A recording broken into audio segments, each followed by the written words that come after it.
movie projects. Actually, first project ko was with Star Cinema, where I played as the youngest sister of Bea Alonzo in The Mistress. And then just last year, I did my own lead role film, which is an independent horror. So, the title of the film is Puta. And yeah, it's under Miss Elaine Serrado ng Gently. Hindi pa napapalabas. Napalabas niya online. Sino po start mo?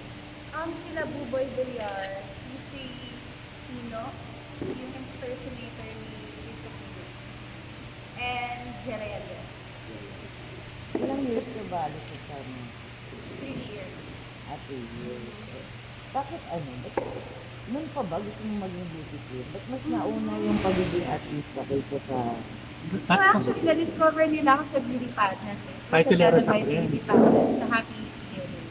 So, naging candidate ako ng grand final. So, oo, yung global nga pala. No, iba Anya, pa. iba pa. 2018 naman yun. Okay. Ano yung first project na sinalihan mo? Miss Global Philippines. And then, wala yung mga mutya, gano'n, Miss World? Miss Global na. Naka-pwesto ka ba? Wala. Yes, ako po yung nag-pilot. After na Miss Global ano pa.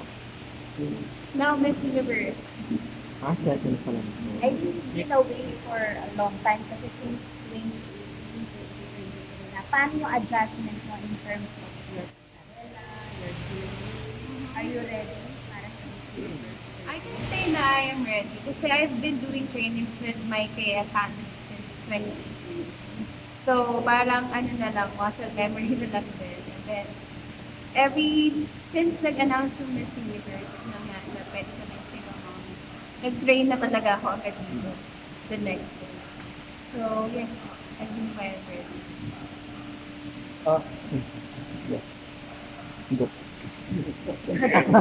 Kasi a little introduction, sorry. Wala na nag-pageant ako, wala na akong alam masyado sa showbiz, sorry po. So for the benefit of my viewers who are not yet familiar with you, can you introduce yourself to us? Ilang years ka na nag-showbiz and has it always been a childhood dream of yours to become a beauty queen? Yun po. Okay, so sa mga hindi nakakilala, again, I am Mary Eden Gonzalez. I'm an entrepreneur, actress, and single mom. What's the question again? Has it always been a childhood dream of yours to become a Of beauty course, queen? talaga. Alam mo, minsan nanonood ako sa TV, no? Yung mga, bata pa ako nito. So, napapanood ko yung mga beauty queens. I always like see myself as someone na, oh, I can be that woman and also have that young son, someday. And then, since allowed na nga kami, hindi ko nagpapalag sa certain chance and the opportunity. Before joining MUP, how many pageants did you join before? I joined Miss Global Philippines. 2018. Alright. What is one lesson you learned from that pageant experience that you are hoping to apply if ever you make it as an official candidate of Miss Universe Philippines this year? Oh, okay. Something like I want to share sa inyo.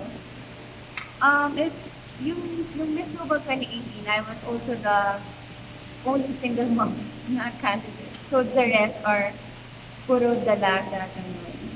Pero it never stopped me to push through sa title. Kasi I also wanted to end the stigma that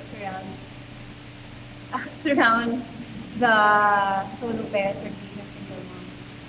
So, yun.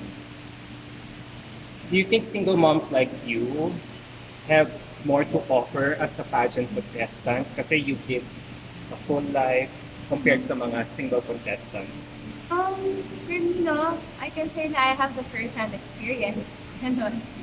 And parang similar din naman siya if a woman goes to her workplace. So, napabalance the family, the kids, and the work. Same with being a single mom and being a single woman.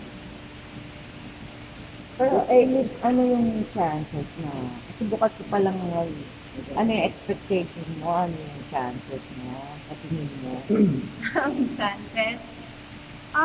Feeling ko winner-win, actually. Kasi the love and support that I'm getting from my friends and family and yan ko dito and nanay, parang feeling ko is